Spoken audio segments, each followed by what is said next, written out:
सवाल भारत के पर मैं अजय गेरा। आज हमारे साथ हैं नवनिर्वाचित विधायक बरवाला से जोगीराम सिहाग जी, जो कि बरवाला के अंदर एक बड़े ही आक्रामक तरीके से वहाँ पर सबके सामने आए और बीजेपी के अंदर पहले रहते थे, बीजेपी के अगेंस्ट आकर इलेक्शन लड़ा और बीजेपी के वहाँ पर जो हरियाणा हिसार के पूनिया जी क्या है वहाँ पर हिसार के जिलाध्यक्ष हिसार के जिलाध्यक्ष को हराकर ही जो है वो बरवाला के अंदर उन्होंने अपना वर्चस्व कायम किया। एक बहुत बड़ी उपलब्धि थी उनके लिए। आइए हम आज आपको रूबरू करवाते हैं नवनिर्वाचित विधायक जोगीराम सिहाग जी। सर नमस्कार, आपका हमारे चैनल पर। थैंक यू सर, बरवाला के अंदर आप बीजेपी के अंदर पहले थे, लगातार बीजेपी से जुड़े भी रहे और फिर बीजेपी के अगेंस्ट ही आकर आपने इलेक्शन लड़ा और बीजेपी को हराकर और आज बीजेपी के साथ ही आपने गठबंधन कर लिया। तो ये किस तरह की अब जो आगे इसकी बनाने वाले हैं आप लोग? ये तो कुदरत का नियम है, जहाँ से स्टार्ट करते हो आदमी वहीं वापस पहुंच जाता अच्छा, वहीं वापस पहुंच गए हैं। तो फिर अब जो राजनीति हमने जो है इनोलो से शुरू की थी, चौधरी देवीलाल से। अच्छा जी, घूम फिर के वहीं आ गए, अच्छा बीजेपी की राजनीति करिए, बीजेपी के साथ आगे दोनों इकट्ठे हो गए हैं सारा सिस्टम। अच्छा, अब सारा सिस्टम इकट्ठा हो गया। तो कैसी केमिस्ट्री आप समझते हो? देखिए, आप एक तरीके से अगेंस्ट इलेक्शन लड़े और जनता ने आपको अगेंस्ट रहकर जो है वो आपको चुना कि ये आप जो है बीजेपी के अगेंस्ट है। फिर उसके बाद आप बीजेपी के अंदर ही दोबारा जुड़ गए। तो ये कैसी केमिस्ट्री है? जनता क्या सोच रही होगी और आपकी उनके बीच में कैसी केमिस्ट्री रहेगी? गेरा साहब, मैं आपको बता दूं, प्रदेश में बीजेपी के खिलाफ कुछ नहीं है, व्यक्ति विशेष के खिलाफ है। जहाँ पे व्यक्ति विशेष के खिलाफ है, जो इलाके में था वहाँ पर लोगों ने मतलब उनके अगेंस्ट मैंडेट दे दिया, और जहाँ कैंडिडेट के खिलाफ नहीं था वहाँ पर कैंडिडेट के पक्ष में दे दिया। इसलिए बीजेपी के नीतियों के खिलाफ नहीं था कोई भी, व्यक्ति विशेष के खिलाफ। व्यक्ति विशेष के खिलाफ यही कारण था, व्यक्ति विशेष के खिलाफ होने की वजह से कहीं पर भी ले लो, टोहाना से अध्यक्ष प्रदेश अध्यक्ष को हराया, नारनौंद से कैप्टन अभिमन्यु जो इतने बड़े वित्त मंत्री और थे उनको हराया, बरवाड़ा से जिला अध्यक्ष को हराया। तो इस प्रकार से जहाँ से मान लो कमल गुप्ता थे ये जीत गए, रणबीर गंगवा जीत गए। तो ये कैंडिडेट जीते हैं बीजेपी के, व्यक्ति विशेष के खिलाफ था। तो अभी आपका क्या रुझान है पब्लिक की सेवा के प्रति? आप क्या कहना चाहोगे पब्लिक को कि क्या किस तरीके से मैं आपकी सेवा करना चाहता हूँ? पब्लिक में सेवा की बात यह है कि जो जो समस्याएं जो प्राथमिकता के आधार पर हल करनी चाहिए उनको मैं प्राथमिकता के आधार पर हल कराऊंगा, और जो लंबा समय जिसमें लगता है उसमें लंबे समय के हिसाब से हल करवाएंगे। बहुत सी समस्याएं हैं बरवाड़ा के अंदर, जिस तरह से आपने देखा होगा, मैंने विधानसभा के अंदर आवाज़ उठाई, जो गवर्नमेंट कॉलेज है उसके मार्केटिंग बोर्ड की ज़मीन है, सिर्फ जितनी बिल्डिंग बनी हुई है वही ट्रांसफ़र हुई।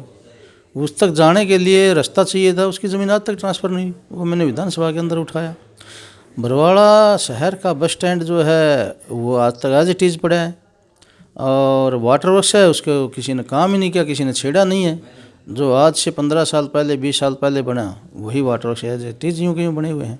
तो ये जो चीज़ें हैं, जो बेसिक ज़रूरत की चीज़ें हैं, उनके ऊपर विशेष ध्यान देकर उनको हल करवाया जाए, जड़ से हल करवाया जाएगा ताकि आगे समस्या ना हो इस सरकार। और जन समस्याएं एक मेन मुख्य मुद्दा रहता है। पब्लिक चाहती है कि हम अपने विधायक जी से, जिनको हमने वोट दिया है, उनसे हम मिलजुल सकें, उनसे अपनी प्रॉब्लम्स को बता सकें, उनसे रिजॉल्व करवा सकें। तो कब और कैसे वो आपसे मिल सकते हैं और किस तरीके से आप उनका रुझान करो? मेरा मिलने का तरीका तो किसी भी समय हो, मैं 24 घंटे रहता हूँ यहाँ, पब्लिक के लिए बीच में रहता हूँ। असल तो मैं खुद ही चला जाता हूँ, मेरा ऐसा कोई दिन नहीं है जिस दिन मैं मतलब 5-4 गाँव के अंदर ना जाता हूँ चुनाव के परिणाम के बाद भी। उससे पहले तो मैं होता ही था। तो दोनों शहरों के अंदर मैं अवेलेबल होता हूँ। फिर भी यदि अगर किसी ने दोपहर सवेर देर सवेर मिलना होता है, मैं इशारा घर पे होता हूँ और यहाँ मेरे पास आते हैं लोग, मिलते रहें। जैसा कि आप देख भी रहे हैं, कल रात को भी 11 बजे के आसपास बहुत सारे लोग आए हुए थे, मिल गए, ठीक कोई समस्या थी। तो किसी तरह मेरी इजी जो है मुलाकात होती है, मैं आसानी से मिल जाता हूँ, क्योंकि मैं स्वयं मतलब जो है हर काम को अपने हाथ में ले रखा है और खुद करता हूँ। और रही बात जन समस्याएं की, समस्याएं तो जन की होती है, बाकी और समस्या होती ही नहीं। बाकी किसी की समस्या है नहीं, बाकी जीव तो अलग है। जन की समस्या है, जन की समस्या हल करेंगे।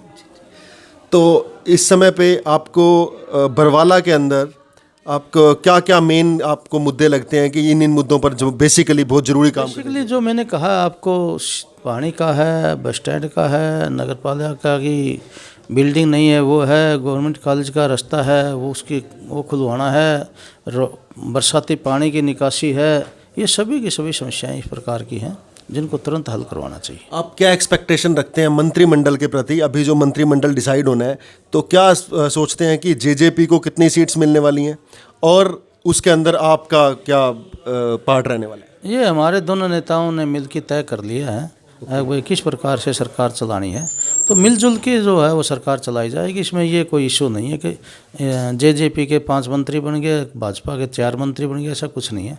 जो सरकार ठीक तरीके से चल सकेगी उसी हिसाब से जो है दोनों नेताओं ने मिलकर तय कर लिया है भाई सरकार को जो है प्रदेश में विकास होना चाहिए, प्रदेश का विकास किस प्रकार से हो वो चीज़ें ध्यान में रखी जाएंगी।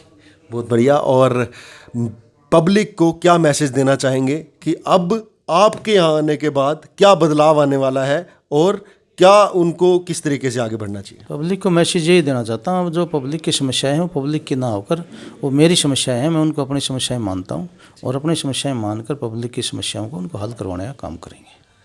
बहुत बहुत धन्यवाद। ये थे आपके चहेते विधायक जोगीराम सिहाग जी, जो कि जिन्होंने बताया कि कौन कौन सी समस्याएं बरवाला के अंदर हैं और किस तरीके से उसको रिजोल्व करने के लिए आगे बढ़ने वाले हैं, क्या मंत्रिमंडल का आगे प्रारूप बनने वाला है, उसके बारे में उनकी क्या राय थी। इसके अलावा कि ये आम जन से कैसा रुझान है, किस तरीके से मिलना जुलना है, सभी तरह की बातों को इन्होंने आपके सामने रखा। मैं अजय गेरा, बहुत बहुत धन्यवाद सवाल भारत के पर आपका।